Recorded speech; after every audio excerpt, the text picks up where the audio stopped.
अपने सेशन को स्टार्ट करते हैं हम बेहतरीन नंबर सिस्टम का यूनिट डिजिट का जो चैप्टर है, पार्ट है, उससे स्टार्ट करते हैं।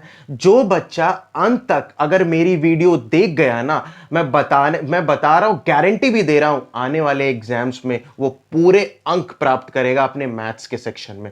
मैं दावा कर रहा हूं कि जितने भी सवाल मैं आज पढ़ाऊंगा आप लोगों को, वही एग्जाम में आएगा ही आएगा, ये मेरा गारंटी है। देखिए, यूनिट डिजिट का प्यारा सा सवाल है। 8235 की पावर 841 जमा 1693 की पावर 484 आपसे पूछा है कि इसको सॉल्व किया जाए तो यूनिट डिजिट क्या होगा। कैलकुलेट करने के बाद यूनिट डिजिट क्या होगा। आपको पता तो है ना कि 5 के जितने भी पावर हो जाए, मल्टीपल हो जाए, हमेशा उसका यूनिट डिजिट 5 आता है, पता है ना। तो इसका मतलब इसको सॉल्व किया जाए तो यूनिट डिजिट कितना आएगा, 5 ही आएगा। अब ये देखिए, 3 की पावर, यहां पे 3 की पावर मतलब 484 है। अब कैसे निकालते हैं यूनिट डिजिट। अगर 5 का है तो हमको पता हो जाता है, 6 का है तो भी पता हो जाता है, 1 का है तब भी पता है कि यूनिट डिजिट हमेशा 1 आएगा। पर अगर 3 का कैसे निकाला जाए। 3 को, या 3 हो, 7 हो, 4 हो, ठीक है, 8 हो, जब भी इस तरह का सवाल आए और यूनिट डिजिट आपसे पूछा जाए तो जो भी पावर दिया गया है ना, उसको 4 से डिवाइड करके देखो।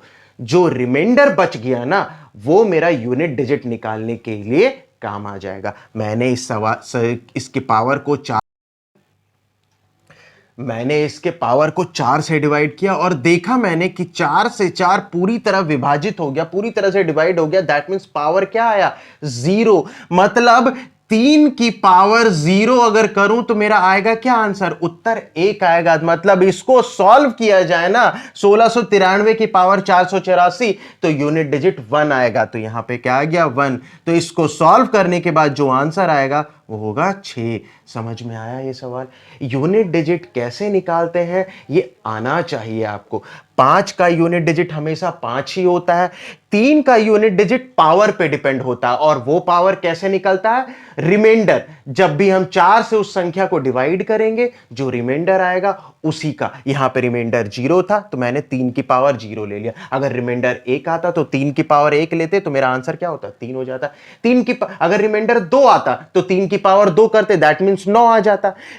अगर रिमाइंडर 3 आता, 3 की पावर 3 करते, दैट मींस 27, मतलब 7 हो जाता यूनिट डिजिट, तो हम 7 लेते। समझ में आया। जब भी 3, 7, 4, 8 इस तरह से अगर पूछा जाता तो हमेशा पावर को 4 से डिवाइड करो। ठीक है, इस सवाल का आंसर 6।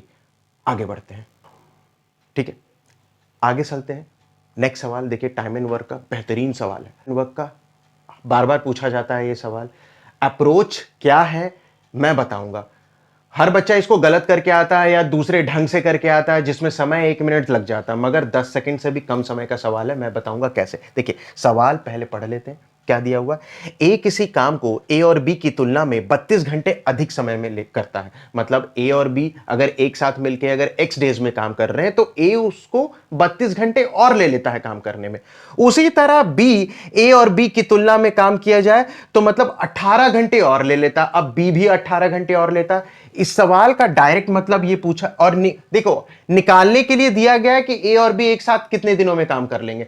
अब देखो, सवाल का मतलब क्या है कि ए और बी किसी काम को मैंने पूछा कि तो एक्स डेज में काम कर लेते हैं। ठीक है, सवाल में दिया गया है कि ए इसी काम को एक्स जमा 32 घंटे में करता, मतलब एक्स्ट्रा 32 घंटे लेता है। ठीक है, बी कितना लेता है, बी एक्स जमा 18 घंटे और लेता है। अब ए और बी कब दिया गया है कि ए और बी एक साथ काम करे तो कितने दिनों में काम खत्म कर लेंगे। इस सवाल का डायरेक्ट अप्रोच क्या है, under root of A B. यही सवाल का डायरेक्ट अप्रोच है जो बच्चे नहीं जानते। मैं बताता हूं इस सवाल का ए बी। तो ए बी क्या होगा, एक्स जमा 18 नहीं, जो दे रखा है सवाल में वही। इस सवाल जो उत्तर होगा अंडर रूट ऑफ 32 गुना 18। अगर मैं 32 में 2 इधर दे दूं तो 18 दूना 36 और इधर बच जाएगा 16। तो दैट मींस ये क्या बचेगा, 16 गुना 36, बाहर टूटेगा, निकल के आएगा 4 और 6 24 दिन।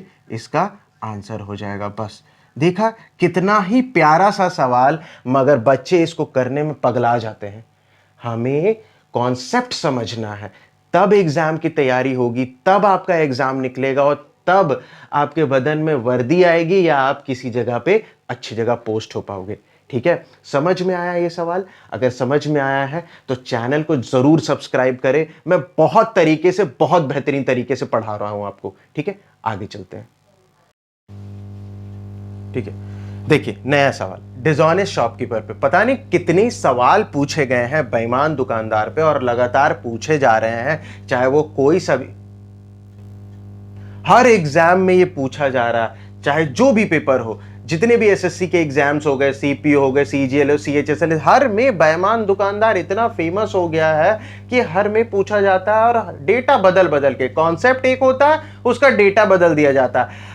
एक बार तो अभी मेंस का सवाल हुआ, मेंस हुआ था, इवन प्री में ही तीनों शिफ्टों में, प्री के तीनों शिफ्टों में बेईमान दुकानदार के सवाल आए थे। देखिए सवाल में आपसे क्या पूछा है, एक बेईमान दुकानदार, a dishonest shopkeeper promises to sell his goods at 25% profit, 25% के लाभ में कहता है कि हम अपनी चीजों को बेचेंगे। 25% कितना होता है, 1/4, मतलब 4 की चीज वो कितने पे बेचना चाह रहा है, 5 पे बेचना चाह रहा है। मगर कुछ शर्तें भी हैं उसकी, कुछ क्या है, मगर 700 ग्राम के वजन दिखा, कहता क्या है कि 1 किलो वजन के बजाय वो 700 ग्राम यूज करता है। अब देखो, दिखा सबको रहा है कि वो 1 किलो यूज कर रहा, मगर यूज कितना कर रहा है, 700 ग्राम।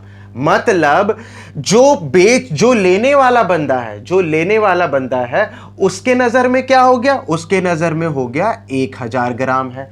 मगर आपको पता है ना कि बेईमान दुकानदार ने कितना कम लिया था, 700 लिया था उस चीज को। बस कुछ नहीं करना है, इसको करो, देखो क्या आता है, 1 0 से 1 0 इधर कट गया, 1 0 से 1 0 इधर कट गया। अगर आप काटोगे तो 2 से इधर कट जाएगा, 2 से 5 बार इधर कट जाएगा, मतलब 7 ना आ गया 14 और 25। कितने का लाभ कमाया दुकानदार ने, 11 का लाभ कमाया। किस पे कमाया, 14 पे कमाया। ठीक है, इसको प्रतिशत पे बदल दीजिएगा, जो ऑप्शन में आपको आंसर दे रखा है। ठीक है, इसका तरीका देखिए, तरीका समझिए। पहले आप लोगों को बताया गया होगा इसको करने का तरीका कुछ और, मगर मैं इसको बता रहा हूं सटीक तरीके से। देखिए फिर इस सवाल को हम समझते हैं। एक बेईमान दुकानदार है जो अपनी चीजों को 25% के लाभ पर बेचना चाहता है। बेचना तो चाहता है, 25% का मतलब हो गया 1/4, मतलब 4 की चीज पे वो 1 लाभ कमा के 5 पे बेचना चाहता है। मगर शर्त क्या है उसका, दिखाता वो 1000 है, दिखा वो 1000 का बट्टा यूज कर रहा, मगर उस असलियत में क्या है, वो 700 ग्राम कम ले रहा है। दैट मींस जो लेने वाला है उसके नजर में तो 1000 ग्राम है, मगर यूज क्या कर रहा है, वो 700 ग्राम। इसीलिए अब अगर इसको आपने कैलकुलेट किया, कितना आया, 14:25। अब कितने का प्रॉफिट आया, ये आपका प्रतिशत पे दे रखा है। ठीक है, सवाल के कॉन्सेप्ट को समझिए, इसी तरीके से आपको एग्जाम में इसको करना है, कोई और दूसरा तरीका मत लगाओ, कॉम्प्लिकेटेड मत करो। ठीक, जिन बच्चों को समझ में नहीं आया है तो रिपीट कर लो वीडियो को, हम आगे की तरफ बढ़ते हैं। हाँ, अगर आपको चीजें समझ में आ रही हैं, क्लास की जो मैं पढ़ाया जो जा रहा है वो अच्छा लग रहा हो, तो वीडियो को लाइक और अभी चैनल को सब्सक्राइब जरूर कीजिएगा। ठीक है, हम आगे की तरफ बढ़ते हैं। देखिए, ट्राइंगल के एंगल का सबसे बेहतरीन सवाल अब तक के एग्जामों में जो पूछा गया है, हर बच्चा इसको कंफ्यूज कर जाता है। पर जो बच्चा हाइट एंड डिस्टेंस का कॉन्सेप्ट अगर समझता होगा, क्योंकि ये हाइट एंड डिस्टेंस में हमेशा पढ़ाया गया है इस तरह के कॉन्सेप्ट, वही बच्चा इस सवाल को निकाल देगा, वो भी चुटकियों में। आप भी निकालोगे आज से। देखिए सवाल में कितना प्यारा सा कॉन्सेप्ट पूछा है कि अगर एंगल्स का अनुपात, रेशियो ऑफ एंगल दे रखा है 1:2:3 दे रखा है। एक त्रिभुज के एंगल का अनुपात दे रखा है। आपको पता है एक त्रिभुज के एंगल का जोड़ कितना होता है, 180 होता है। इन दोनों को जोड़ दिया, इन तीनों को जोड़ दिया तो 6 बराबर 180, मतलब एक एंगल कितने का हो गया, 30 डिग्री के मान पे। तो मेरा एंगल कितना आ गया, 30, 60 और 90। अब आपसे सवाल में पूछा क्या है, देखिए सवाल में छोटा सा सवाल क्या है पूछा है कि अपोजिट साइड जो दिया है, ratio of the opposite side, जो एंगल के अपोजिट दिया है जो साइड, उसका अनुपात। अब देखिए क्यों मैंने बोला था कि हाइट एंड डिस्टेंस वाले बच्चे इसको चुटकियों में, ठीक है, एक ट्राइंगल लिया मैंने, ये 30 डिग्री ले लिया, ये 60 और ये 90। हमें पता है कि 30 के सामने वाली भुजा कितनी होती है? 1 होती है। 60 के सामने वाली भुजा कितनी होती है? √3 होता है। और अगर पाइथागोरस थ्योरम लगा दिया जाए, या फिर आपको पता होगा कि 90 के सामने वाली भुजा कितनी होती है? 2 होती है, डायरेक्ट। तो आपसे अनुपात क्या पूछा था कि इन तीनों के ऑपोजिट साइड्स का रेशियो, साइड का रेशियो पूछा था। अगर इन तीनों के देख लिया जाए तो 30 के सामने हो गई 1, 60 के सामने हो गई √3 और 90 के सामने हो गई 2। यही इसका आंसर, और यही बार बार पूछा गया है। बच्चे इसको कंफ्यूज कर जाते हैं कि आखिर है क्या ये चीज। तो आज के बाद कभी कंफ्यूज मत होइएगा, ये है इसके पीछे का कॉन्सेप्ट। समझ में आया? आगे चलते हैं। अलजबरा का बिल्कुल सा बेसिक सा सवाल है ये आप लोगों के सामने। देखिए बच्चे इसको छोड़ के आ जाते हैं, हमें छोड़ना नहीं है, इसके पीछे का कॉन्सेप्ट समझना है कि आखिर इसके पीछे का कॉन्सेप्ट क्या है। ठीक है, छोटा सा वन लाइनर सवाल है ये, देखिए कैसे है ये। देखिए सवाल में आपको दिया है x² + xy + y², अगर 119 के बराबर में है। अगर x² + xy, x² + xy + y² 119 दे रखा है, और x -√xy + y 7 दे रखा है, और पूछा है आपसे कि x जमा √xy + y कितना होगा। देखिए छोटा सा सवाल है जबकि वन लाइनर है। x +√xy + y आपसे पूछा है। देखिए जब भी इस तरह सा सवाल आए, ये बेसिक सा कॉन्सेप्ट है, इसको फॉर्मूला ही समझ लो। जब भी इस तरह का सवाल आए हमें कुछ नहीं करना, बस इससे डिवाइड कर दो, इसको डिवाइड कर दो। आपको पता है ये जब डिवाइड करोगे तो यही निकल के आ जाएगा, और आपको पता है कि 17 के पहाड़े में 17 सते 119 आ जाता है, तो मेरा जो आंसर आ जाएगा वो 17 होगा। डायरेक्ट इस तरह का सॉल्यूशन होता है, वन लाइनर। इसका फॉर्मूला होता है जब भी x² या इस तरह के पैटर्न के सॉल्यूशन, जब भी आपको पता है कि a² - b² का formula a + b a - b आप बता देते हो, ये उसी तरह का फॉर्मूला है। जब भी इस तरह के सॉल्यूशन में आए कि x² + xy + y² या इस तरह का कोई भी सवाल दिया गया हो जिसमें इस तरह का स्क्वायर दे रखा हो और नॉर्मल पूछा गया हो, तो हमेशा ध्यान में रखना वो डिवाइड या मल्टीप्लाई से उसका आंसर निकल जाएगा। ठीक है, कभी भी इन सवालों को छोड़ के नहीं आना है। ये बोनस पॉइंट्स होते हैं, हमें ये बोनस मार्क्स जो एसएससी फ्री में दे देती है कि भैया ये कर लो, आपके नंबर पक्के हैं। ठीक है, इस सवाल को देखिए, छोटा सा कॉन्सेप्ट है बिल्कुल। आगे बढ़ते हैं। एग्जाम अब आने वाले, प्रोबेबिलिटी के क्वेश्चंस आने की संभावनाएं बहुत बढ़ गई हैं, तो छोटा सा बेसिक सा सवाल ही आ रहा। कोई टिपिकल सवाल मैं आप लोगों को बता दूं, कभी भी टिपिकल सवाल के पीछे मत भागो। जो भी टीचर अगर आपको टिपिकल सवाल पढ़ा रहे हैं तो भैया आप प्रेशराइज मत हो, कभी भी टिपिकल सवाल नहीं होगा, क्योंकि अब आपका सिलेक्शन जीएस, इंग्लिश और रीजनिंग इन तीनों के कंपैरिजन में होगा। तो कभी भी हार्ड क्वेश्चंस के पीछे मत भागो, छोटे छोटे बेसिक कॉन्सेप्ट की चीजें हैं उस पे अपना ध्यान दो, समय बर्बाद हार्ड क्वेश्चन में बिल्कुल मत करो। ठीक है, इस सवाल को देखिए क्या बोला है, 2 पासे फेंके जाते हैं एक साथ, तो कुल 7 प्राप्त करने की, मतलब टोटल जैसे दोनों पासों को जोड़ दिया जाए, दोनों हम जो स्ट्राइक करते हैं, जो डाइस थ्रो करते हैं, उनमें हम दोनों को जोड़ के 7 कैसे कैसे आ जाता है भैया। देखो 2 पासे फेंके जाते हैं, मैक्सिमम संख्या उसमें 6 होती है, अगर दोनों को जो मिला के देख लिया जाए तो दैट मीन 36 बार 36 नंबर कुल बनेंगे, जो कुल योग आएगा उसमें तो 36 होगा। तो मेरे पास टोटल, हमें पता है कि टोटल 36 होना है, मेरे पास 2 पासों का कुल योग हम 36 ला सकते हैं कुल योग। अब पूछा है हमसे कि 7 कितनी बार आएगा। अब देखो 7 आने का कैसे होता है, अगर हम 1 और 6 को मिला दें और 6 और 1 को मिला दें। देखिए दोनों अलग अलग है क्योंकि पासे मेरे पास 2 है, एक पासे में 1 आ गया, दूसरे में 6, पहले में 6 आ गया, दूसरे में 1 आ सकता है ना, एक में 1 आ गया। दूसरा क्या होगा, 2 और 5, फिर 5 और 2 हो सकता है, हो सकता है बिल्कुल। फिर क्या हो सकता है? 3 और 4, 4 और 3 हो सकता है, बिल्कुल हो सकता है। और कुछ हो सकता है क्या? जो सोच के बताइए, और कुछ हो सकता है? नहीं।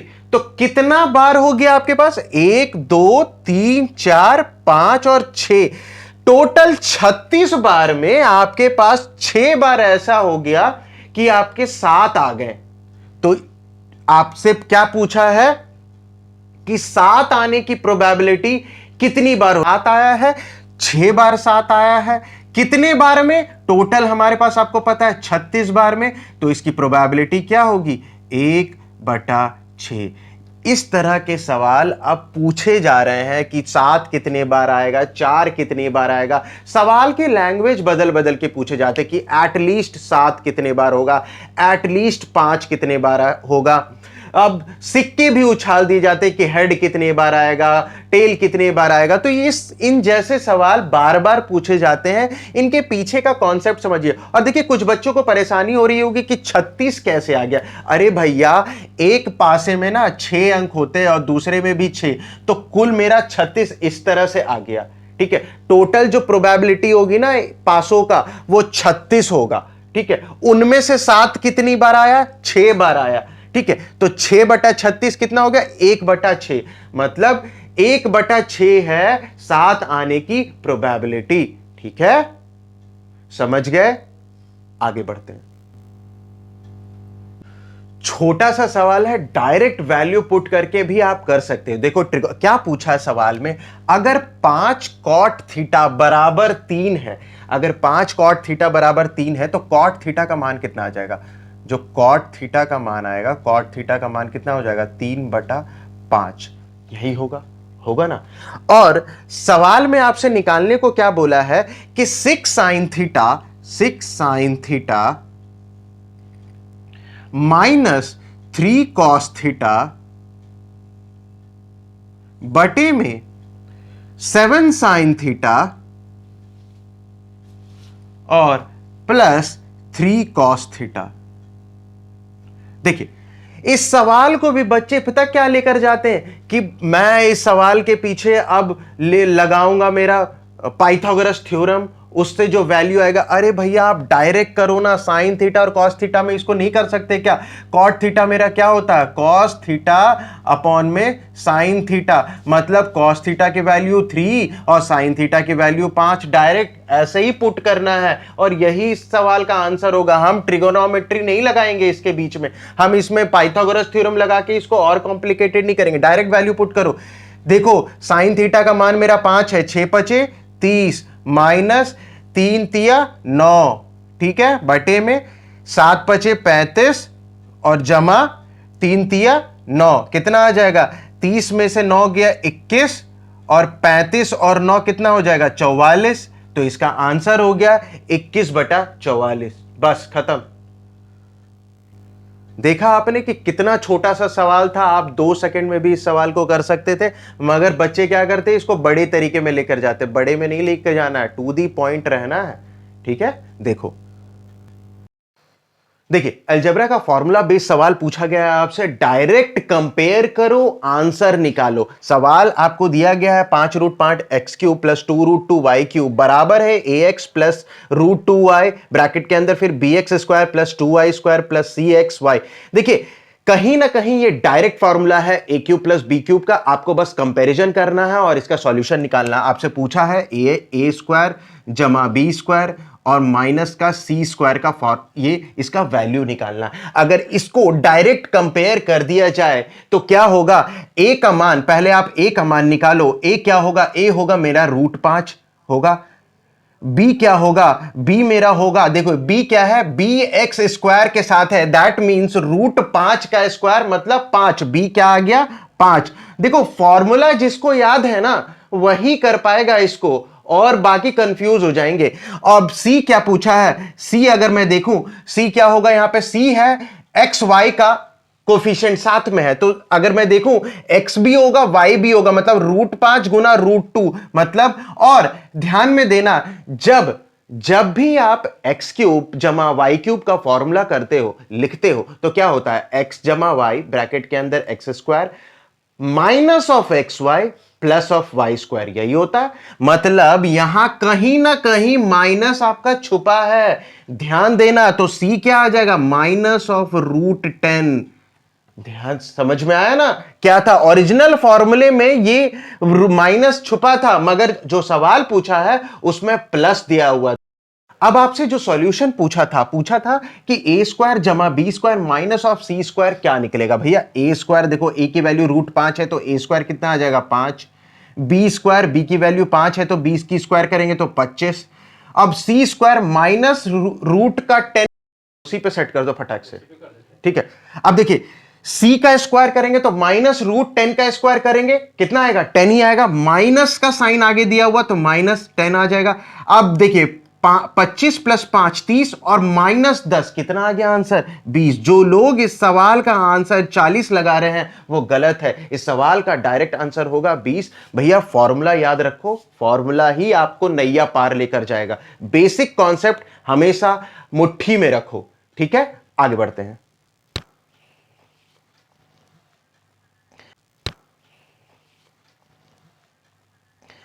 देखिए ज्योमेट्रिक, आगे बढ़ते हैं। देखिए सवाल आपके सामने है, क्या दिया हुआ, समझ में नहीं आ रहा होगा सवाल, मगर मैं समझाता हूं। सवाल पहले पढ़ लेते हैं। The circumference of a circle exceeds its diameter by 16 centimetre. अब देखो सवाल कॉन्सेप्चुअल है मगर बहुत ही अक्लमंद वाला सवाल दिया। ये वही बच्चा कर पाएगा जिसके कॉन्सेप्ट्स एकदम बिल्कुल एकदम टिप पे हैं। आपसे दिया गया हुआ है कि circumference of a circle diameter से 60 ज्यादा है। अब भैया हमको कुछ भी नहीं दे रखा, ना रेडियस दे रखा है, ना कोई सरकमफरेंस की वैल्यू दे रहे। अजम्पशन पे इस सवाल को करना है। पहले आप मुझे बताइए रेडियस और डायमीटर का रिलेशन क्या होता है। डायमीटर 2r होता है, मैं इसको डायमीटर लिख देता हूं। मेरा जो पेरीमीटर होता है, सरकमफरेंस होता है, जिसको मैं सरकमफरेंस या पेरीमीटर लिख देता हूं। पेरीमीटर क्या होता है, 2πr होता है, 2πr होता है। और एरिया क्या होता है, πr²। अब देखिए आपसे बोला है कि जो मेरा सरकमफरेंस है वो डायामीटर से 60 ज्यादा है।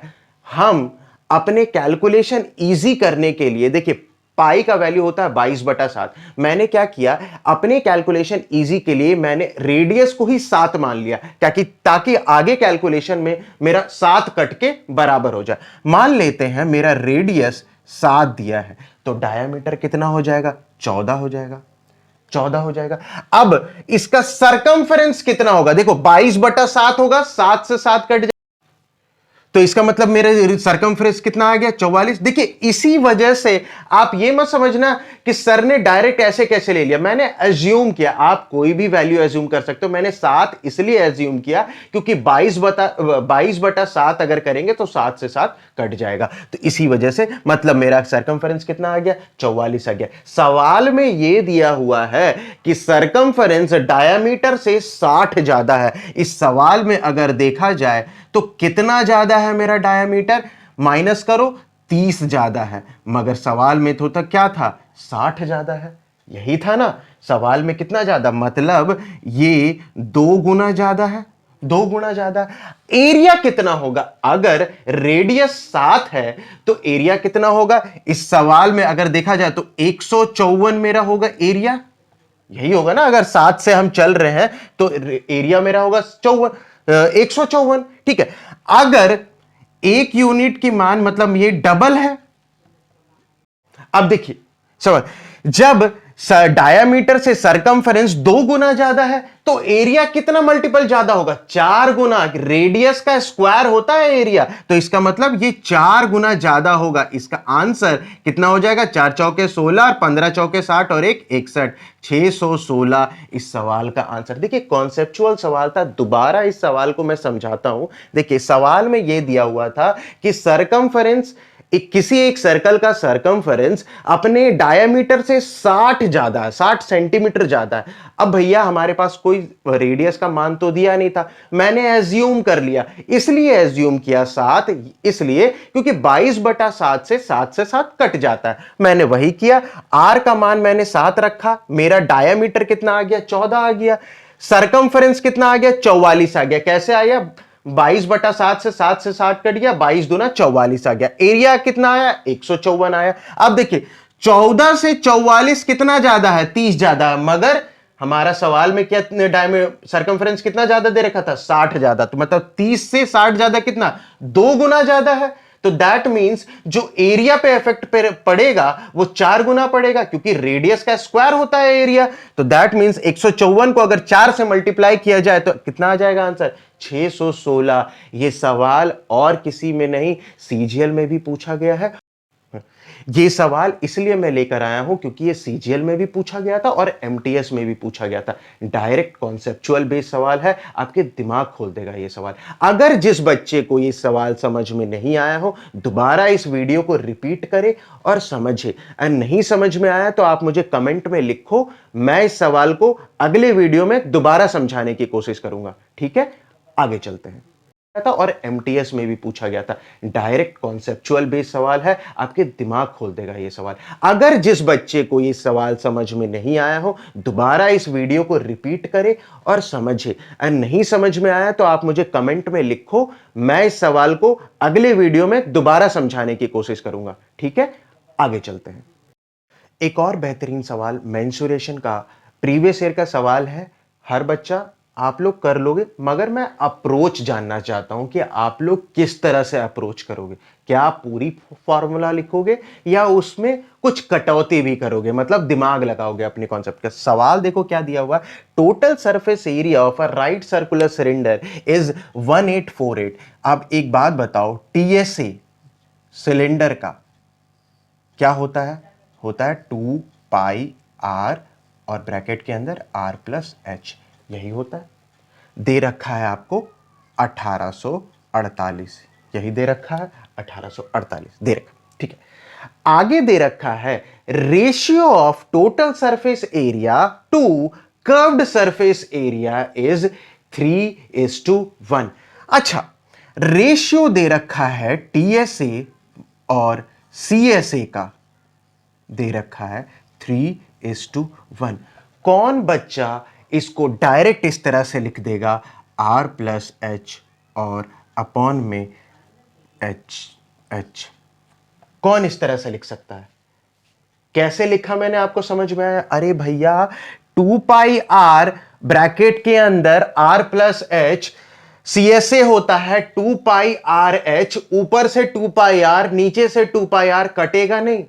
यही तो तरीका होता है एग्जाम में अप्रोच करने का, जो आपके सेकंड्स बचा दे। मतलब डायरेक्ट क्या आ गया, यही हुआ ना। अब देखो क्या इस सवाल को आप इसको सॉल्व करोगे तो कितना आ जाएगा, बताओ। सॉल्व करोगे तो क्या आएगा, अगर मैंने इसको सॉल्व किया 3r और यहां से एक r कटेगा तो मतलब 3h और h कटेगा तो h कितना आ जाएगा, h आएगा मेरा r/2, यही होगा। इसको सॉल्व करो, बिल्कुल आएगा। h is equal to r/2, h is equal to क्या आ जाएगा मेरा, r/2। ठीक है, अब देखिए h आ गया मेरा r/2, तो मैं क्या इसमें डायरेक्ट नहीं रख सकता हूं, डायरेक्ट रखते हैं हम। वैल्यू पुट किया, अब देखो क्या आ जाएगा मेरा 2 पाई r, और इसको अगर h को r/2 लिखूंगा तो कितना आ जाएगा मेरा 3r/2 आ जाएगा, आएगा ना, बिल्कुल आएगा। 2 से 2 कट गया, 3 से अगर मैंने काटा 616, that means pi are square कितना आ जाएगा 616 आ गया। अब इसको सॉल्व किया जाए, रेडियस कितना निकलेगा, इसका रेडियस मेरा 14 आ गया और हाइट मेरा, अगर इसको सॉल्व करेंगे तो फिर वॉल्यूम ऑफ अ सिलेंडर निकालने को बोला है। वॉल्यूम ऑफ अ सिलेंडर क्या होता है, वॉल्यूम होता है pi are square h. Pi are square की वैल्यू कितनी थी 616, 616, हाइट की वैल्यू कितनी थी 7, इसको 112 और 6 42, दैट मीन्स 43, 12 इस सवाल का उत्तर हो जाएगा। देखिए सवाल छोटा सा था मगर कॉन्सेप्चुअल था। यह सवाल CHSL 19 का सवाल है जो पूछा गया था। मैंने इस सवाल को इसलिए लिया क्योंकि इसमें 3-4 फॉर्मूले डायरेक्ट एक ही सवाल में आ गया था। आप कॉन्सेप्ट बेस्ड सवाल है। देखो मैंने क्या किया, मैंने पूरा कुछ नहीं किया, इसी को यूज कर दिया यहां वॉल्यूम निकालने पे। यही होता है अप्रोच कि छोटी छोटी चीजें आप कहां यूज करते हो। इस सवाल को नहीं समझ में आया हो, वीडियो को रिपीट कर लीजिएगा, बिल्कुल आपको समझ में आएगा। मैंने बहुत ही बारीकियां से ये सवाल को मैंने बताया है। ठीक है, आगे चलते, देखिए आगे चलते हैं। एक और बेहतरीन सवाल आप के लिए परसेंटेज का, डेली लाइफ का सवाल है। सवाल देखिए क्या है। The price of any item is decrease by 20%। Price of any item is decrease by 20%। The sale is increased by X%। if the sale is increased by X%, total revenue is increased by 25%।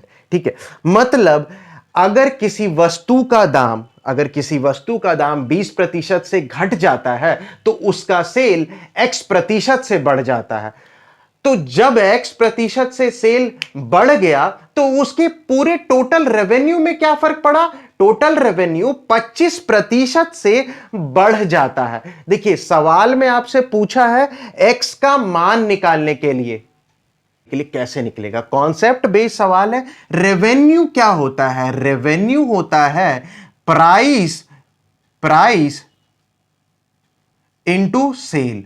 मतलब जो price था और जो cell हुआ, मतलब अगर revenue, देखिए revenue 25% से बढ़ा, कब बढ़ा, जब किसी चीज का दाम घट गया और सेल बढ़ गया। ऑब्वियस सी बात है, यही होता है, जब कोई किसी चीज का दाम अगर घट जाता है तो उसका सेल बढ़ जाता है। हमको यहां सेल निकालना है, अगर सेल निकालना है, यहां एक्स निकालना है, तो इसका मतलब मैं ऐसे लिख सकता हूं, सेल बराबर रेवेन्यू बटा प्राइस। यही होगा, रेवेन्यू बटा प्राइस। रेवेन्यू क्या हुआ, रेवेन्यू 25% से बढ़ गया, दैट मींस 4 से 5 हो गया रेवेन्यू। यही हुआ। जो प्राइस था वो घट गया, जो प्राइस था उसका 20% घट गया, 20% घट गया, दैट मींस 5 से 4 ये घट गया। सेल निकालने का अभी मैंने बताया था कि रेवेन्यू को प्राइस से डिवाइड दे दो, रेवेन्यू को प्राइस से डिवाइड दे दिया जाए, इसको ऊपर नीचे मल्टी, कितना आ जाएगा 16 बटा 25। यही आ गया। सेल पे क्या इफेक्ट पड़ा, 9 का इफेक्ट पड़ा। किस पे पड़ा, 16 पे पड़ा। तो 9 बटा 16 को अगर परसेंटेज में चेंज करोगे तो कितना आ जाएगा 56.25%। और ये जो मान है ना 9 बटा 16, ये बहुत बार क्वेश्चनों में भी आता है डायरेक्ट कि 56.25 किसी चीज की अमाउंट बढ़ गई। इस सवाल का एक ही कॉन्सेप्ट था, रेवेन्यू बराबर होता है price into sale, total collection. अगर किसी चीज का दाम बढ़ जाता है तो उस चीज की डिमांड कम हो जाती है, अगर किसी चीज की डिमांड बढ़ गई तो दैट मींस उसका प्राइस कहीं घट गया होगा।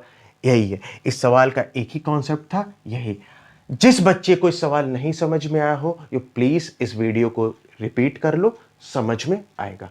ठीक है, आगे बढ़ते हैं।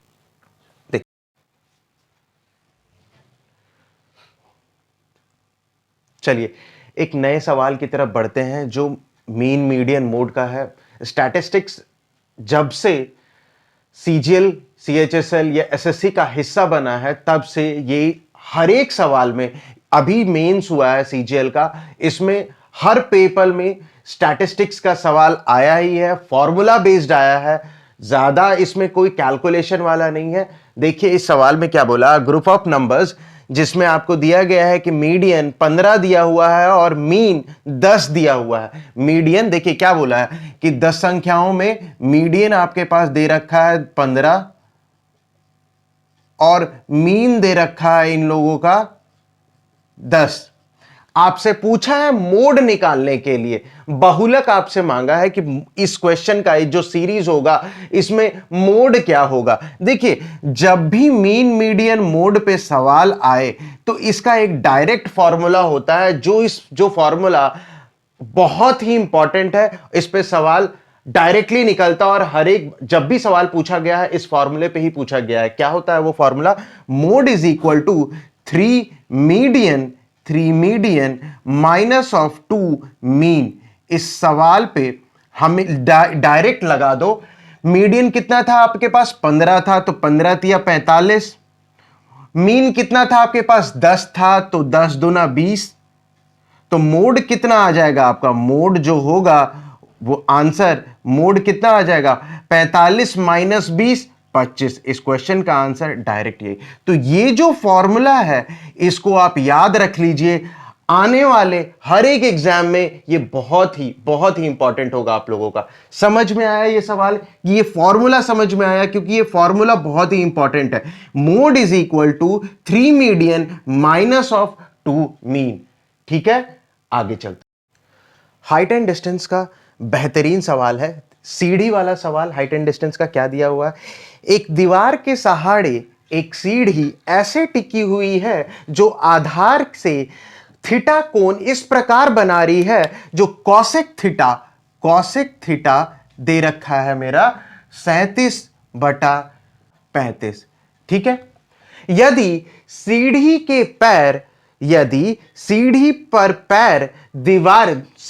जो पैर है दीवार से 10.8 मीटर दूर है, जो बिंदु है, दैट मीन्स अगर मैं मान लेता हूं ये सीढ़ी है, ये दे रखा है 10.8 मीटर। ये दीवार के सहारे एक कोण बना हुआ है जिसमें बोल रहा है कि 37/35 कॉसेक थीटा, अगर ये होता है थीटा तो दैट मीन्स ये 37 हुआ, ये 35 हुआ, यही होगा।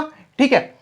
आपसे पूछा है कि what is the height of top of the ladder which touches the wall, मतलब सीढ़ी जिस बिंदु पे टच कर रही है उस हाइट का मेजर आपको बताना है कि कहां तक वो हाइट उस सीढ़ी दीवार को टच कर रही है। देखिए, 35 और 37 आपको ध्यान में आ रहा होगा, ये पाइथागोरस ट्रिपलेट है। क्या है? 12, 35 और 37, शायद इसी तरह का ट्रिपलेट है। 12, 35 और 37, दैट मीन 12, 35 और 37। 12 का 10.8 से कोई रिलेशन है क्या? है, 0.9 गुना। 12 अगर 0.9 गुना है दैट मीन 0.9 गुना है, तो हम डायरेक्ट इसका आंसर निकाल सकते हैं। 0.9 गुना कितना हो जाएगा? 9 तिया 27, 9 पचे 45, दैट इज 31.5 इस सवाल का आंसर। देखा अप्रोच, कितना प्यारा अप्रोच, छोटा सा अप्रोच। बच्चे पूरी तरह से कैलकुलेट करेंगे मगर आपको अप्रोच सुधारना है अपनी, तभी सवाल निकलेगा 5-5, 10-10 सेकंड में। ऐसा नहीं होता जैसे बोला जाता है कि 10 सेकंड में निकाल दो, 15 सेकंड में निकाल दो। अरे भैया, कोई हवा थोड़ी ना है कि 10 और 15 सेकंड में निकल जाएगा। कैसे निकलता है? अप्रोच से। कोई भी सवाल 10 से 20 सेकंड के अंदर निकाला जा सकता है। कब निकलेगा? जब आपका अप्रोच आपके टिप पे होगा। ठीक है, आगे चलते हैं। इस सवाल में है एवरेज स्पीड निकालना है। हर बच्चा इसको कर सकता, मगर आपका सिलेक्शन आपके हर क्वेश्चन के जाने वाले अप्रोच पे, मतलब जिस तरह का आप अप्रोच करोगे उतना ही बेहतरीन आपका सिलेक्शन हो जाएगा, मगर हर बच्चा इसको नहीं कर पाता। देखिए, एवरेज का ही सवाल है, औसत स्पीड निकालना है, मगर अप्रोच क्या आप रखते हो। देखिए, a man travels 4 hours at a speed of 75 kilometre, that means 4 घंटा वो 75 की स्पीड पे चलता है। ठीक है। Next 6 hours at a speed of 65.5 kilometre per hour, अगला 6 घंटा वो 65.5 किलोमीटर प्रति घंटे की रफ्तार से चल रहा है। ठीक है। For the next 2 hours the speed is 54 kilometre per hour, अगले 2 घंटे वो 54 किलोमीटर की रफ्तार से चल रहा है। Find his average speed of entire journey, औसत स्पीड निकालना है पूरे जर्नी का। अब देखिए, सवाल को आप डेविएशन मेथड से करो। चाहते हो तो आप डायरेक्ट इसको मल्टीप्लाई करके कर सकते हो, मगर मत करो भाइयों, मत करो यार। ये सवाल आप क्यों 10 सेकंड 15 सेकंड फालतू लेके जाओगे? डेविएशन मेथड लगाओ, तुरंत लगेगा। क्या इसको आप रेशियो में तोड़ सकते हो? बिल्कुल तोड़ सकते हैं। कैसे टूटेगा? 2 एकम 2, 2 तिया 6, 2 दूना 4। मान लेता हूं, अब देखो डेविएशन मेथड क्या होता है। डेविएशन मेथड होता है, मान लेते हैं कि पूरी जर्नी की औसत चाल मेरी 65 है। पूरी जर्नी की औसत चाल मैंने क्या मान लिया? 65 मान लिया। अब देखिए 65 से 75 कितना अधिक है? कितना अधिक है? प्लस 10 है अधिक, यही है, 10 है अधिक।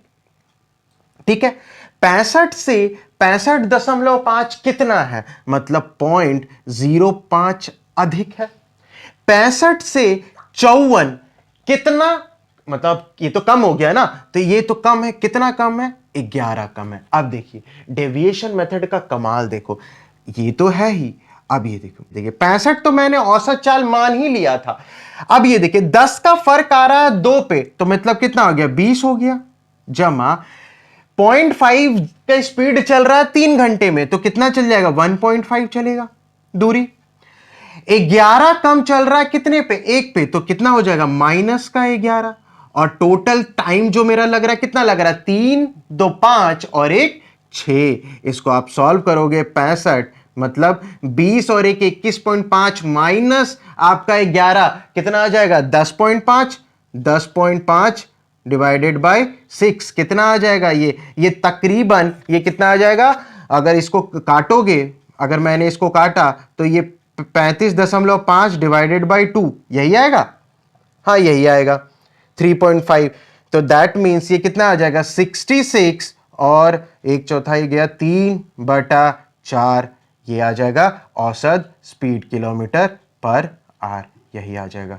देखा, अगर कुछ बच्चे क्या करते, इसको स्पीड को टाइम से मल्टीप्लाई करते, दूरी निकालते, फिर स्पीड को टाइम से मल्टीप्लाई करते, दूरी निकालते, और टोटल दूरी टोटल टाइम करके आप पूरा औसत स्पीड निकालते। नहीं करो ऐसे यार, अप्रोच लगाओ। अप्रोच जितना आप दिमाग वाला लगाओगे ना, उतना ही कम समय में आपका क्वेश्चन बनेगा और उतना ही ज्यादा टाइम मिलेगा, ज्यादा टाइम बचेगा आपके एग्जाम्स में। देखो हर बच्चा सवाल पूरा नहीं देख पाता और यही आपका बड़ा लॉस होता है।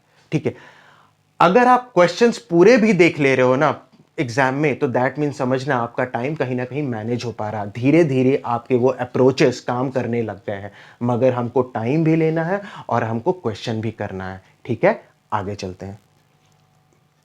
अब और एक सवाल, ज्योमेट्री का बेहतरीन सवाल एग्जाम में लगातार पूछा गया है, डायरेक्ट अप्रोच। अगर जिसको ये डायरेक्ट अप्रोच नहीं आता है ना इस सवाल का, वो नहीं कर पाएगा। देखिए क्या दिया हुआ, 4 समान सर्कल एक दूसरे को इस तरह से आपस में टच कर रहे हैं, और अंदर का जो कवर्ड है, जो रीजन है, मतलब 4 सर्कल एक दूसरे को टच कर रहे हैं आपस में, समान सर्कल है, रेडियस बराबर है सबका, जो रीजन इनक्लोज्ड है उसका एरिया निकालना है। देखिए इस तरह से 4 सर्कल आपस में टच कर रहे हैं, 4 सर्कल आपस में टच कर रहे हैं, और ये जो एरिया जो इनक्लोज्ड है ये निकालना है। देखो हर बच्चा पता है क्या करेगा, हर बच्चा इसको स्क्वायर बनाएगा, फिर स्क्वायर के एरिया से सेक्टर मतलब का एरिया उसका माइनस करेगा, तब जाके निकालेगा। अरे भैया क्यों करना, आज के बाद कोई भी बच्चा इसको स्क्वायर बना के इसमें से एरिया माइनस नहीं करेगा, क्योंकि आज डायरेक्ट सॉल्यूशन याद करो, जब भी इस तरह का इसका एरिया पूछा जाए तो 6/7 आर का स्क्वायर। इस सवाल में रेडियस मेरा 7 सेंटीमीटर था, दैट मीन 6/7 इंटू 7 का स्क्वायर अगर हम करेंगे तो 7 से इधर पावर कट जाएगा, 6 सते 42 सेंटीमीटर स्क्वायर इसका आंसर हो जाएगा। देखा कितना बेहतरीन अप्रोच था, नहीं बता पाएगा कोई भी। ध्यान रखो, जब भी 4 सर्कल एक दूसरे को टच कर रहे हैं, जो एरिया जो कवर्ड आएगा बीच वाला आएगा, उसका डायरेक्ट सॉल्यूशन क्या हो गया? 6/7 आर का स्क्वायर। ठीक है, आगे चलते हैं। ठीक है, देखिए एक और बेहतरीन सवाल, सवाल में दिया हुआ है 2 की पावर 25 2 जमा 2 की पावर 26 जमा 2 की पावर 27 इन दोनों को जोड़ दिया जाए तो ये जो आंसर निकलेगा वो किस से विभाजित होगा? कौन सी ऐसी संख्या है जो इसके योग को पूरी तरह से डिवाइड कर दे? देखिए सवाल सिंपल सा, 2 की पावर 25 जमा 2 की पावर 26 जमा 2 की पावर 27। जब भी इस तरह से सवाल आपके सामने आए ना, तो जो भी छोटी संख्या है उसको कॉमन लेके बाहर निकाल लो। मैंने क्या किया, 2 की पावर 25 को कॉमन लेके बाहर निकाल लिया तो अंदर बच गया 2 की पावर 0, अरे पूरा ले लिया ना। उसके बाद 2 की पावर 1 और जमा 2 की पावर 2। आगे फिर सॉल्व किया, 2 की पावर 25, 2 की पावर 0 कितना हो जाता है? 1 हो जाता है। 2 की पावर 1 कितना हो? 2 हो जाता है। 2 की पावर 2 कितना हो जाता है? 4 हो जाता है। कितना आ गया? 2 की पावर 25 इंटू 4 और 2, 4 और 2 6 और 1 7। इसका मतलब जब भी इस तरह का सवाल आए तो संख्या कौन सी होगी? ये संख्या या तो 2 के किसी मल्टीपल से डिवाइड होगा या तो फिर 7 से डिवाइड होगा। हमारे आंसर में क्या था? 7 था। तो ये संख्या किससे डिवाइड हो जाएगा? ये संख्या 7 से पूरी तरह से डिवाइड हो जाएगा। समझ में आया ये सवाल? आगे चलते हैं। एक और बेहतरीन सवाल, चीनी वाला सवाल, बहुत ही फेमस सवाल और एसएससी में जाने अनगिनत बार पूछा गया है इस सवाल को। सवाल में दिया गया है अगर चीनी का मूल्य 26% से बढ़ जाता है तो एक व्यक्ति अपना खर्च सिर्फ और सिर्फ 15% तक बढ़ा सकता है। अब आपसे यह पूछा गया है कि वह अपना खपत को कितना कम करे कि जो मेरा खर्च का पैसा है वो एक जैसा रहे। मत करो छोटू, आवाज आ रहा है, ठीक है? करे तो उसका खर्च निकालना है हमको, कितना कंजम्पशन कम किया वो निकालना है। अब देखिए सवाल बेसिक सा वैसे ही लिख के चलेंगे। चीनी का मूल्य 100 रुपए से बढ़कर 126 रुपए हम ले लेते हैं, 126 रुपए हो गया, ठीक है। मगर जो उसका खर्च जो बढ़ा सकता है वो सिर्फ और सिर्फ 15% तक बढ़ा सकता है, मतलब 100 सिर्फ 115 रुपए और लगा सकता है। मगर भैया चीनी का मूल्य तो 126 है। अब वो अपना खपत कितना कम करेगा? अपना जो खपत कम करेगा 11 कम करेगा। किस पे कम करेगा? जो 126 लग रहा उस पे कम करेगा।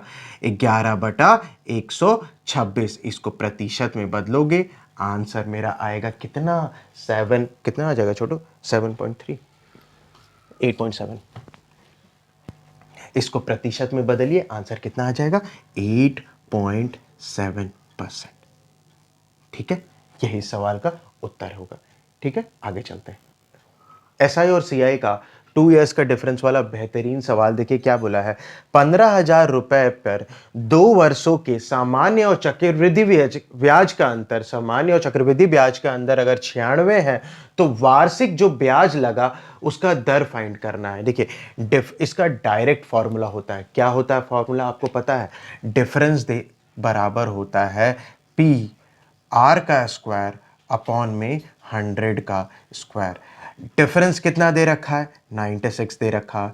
प्रिंसिपल क्या दे रखा है? 15,000 दे रखा है। रेट आपको निकालना है आर स्क्वायर और बटे में 100 का स्क्वायर। ऊपर के 3 जीरो से नीचे के 3 जीरो कट गए। ऊपर से 5 दिया 15, 5 दूना 10 हो गया। 3 से 96 को काटेंगे तो कितनी बार में जाएगा? 32 बार में। 32 और ये 2 क्रॉस मल्टीप्लाई हो जाएगा तो मतलब 64 बराबर आर स्क्वायर हो जाएगा। आर का मान क्या हो गया? 8% डायरेक्ट। देखा, अगर आपको फॉर्मूला नहीं पता है ना तो एग्जाम में बहुत सारी दिक्कतें आएंगी। इसलिए एग्जाम जितने भी फॉर्मूला है एग्जाम्स में अपने टिप पे रखना। ठीक है, आगे बढ़ते हैं। ठीक है, नंबर सिस्टम का एक और सवाल देखते हैं कौन बच्चा इसको कर सकता है 1 सेकंड के टाइम पे। करो। हुआ किसी से? 1 सेकंड हो गया? हुआ? अरे भैया इसका आंसर 12 ही है। जब भी आप इस तरह के पैटर्न को समझो, जब भी अंडर रूट में कोई भी हो, अंडर रूट में कोई भी हो, जैसे अंडर रूट में x है, अंडर रूट में x है, अंडर रूट में x है और ये इनफाइनाइट तक जाएगा तो इसका जो आंसर होगा वो x ही होगा। दैट मीन्स इस सवाल का आंसर क्या होगा? 12 ही होगा। ये सवाल बोनस है, अंक है, इसको झपट लो, कॉन्सेप्ट रखो अपने टिप पे। जब भी इस तरह का होगा under root of X, under root of X, under root of X और इनफाइनाइट तक दिया रखा हो, उसका आंसर वही एक्स हो जाएगा। दैट मीन्स इस सवाल का आंसर क्या होगा? 12 होगा। ठीक है, आगे चलते हैं। ठीक है, समझ में आया? ठीक है, अब आज तक लिए यहीं रखते हैं। ठीक है, कल और मैं बेहतरीन क्वेश्चन के साथ आप लोगों के आऊंगा। जो भी सवाल, जितने भी सवाल आज मैंने कराए हैं, एक भी सवाल जो आपको समझ में नहीं आया है, या तो आप एक बार रिपीट करके देख लो, या तो आप कमेंट सेक्शन में मुझे बताओ कि सर ये सवाल मुझे समझ में नहीं आया है। मैं उसको दोबारा से वीडियो बना के डाल दूंगा और बेहतर तरीके से और बेहतर अप्रोच से डालूंगा। ठीक है, आप लोग अपनी पढ़ाई करते रहिए। बेहतरीन, थैंक यू। ठीक है, बाय। अरे है एक चीज और, अगर ये सारे सवाल जो मैंने किए हैं ये ध्यान में रखो, ये आएंगे ही आएंगे। इसीलिए मैं अभी फिर से कह रहा हूं, अगर मेरे सवाल जो मैंने कराए हैं और अप्रोचेस जो मैंने सिखाए हैं, अगर वो आपको समझ में आया हो तो वीडियो को लाइक और चैनल को सब्सक्राइब करना मत भूलें, क्योंकि कल मैं फिर से आऊंगा आप लोगों के सामने बेहतर क्वेश्चंस के साथ और बेहतर अप्रोचेस के साथ। ठीक है, एक चीज और, फालतू के कंट्रोवर्सीज मत देखो यार, अपना टाइम वेस्ट यार। देखो, मैं खुद पढ़ के ऐसे मुकाम पे पहुंचा हूं। मैं चाहता हूं तुम लोग भी मेरे साथ जुड़ो, मेरे साथ आओ। इसलिए अपने टाइम को यूटिलाइज करो, फालतू के ड्रामे मत देखो। कौन क्या बोल रहा, कौन भाड़ में जाए, कौन क्या चीज कर रहा वो भाड़ में जाए। अपना पढ़ाई करते रहो। चैनल को सब्सक्राइब करना मत भूलना मगर।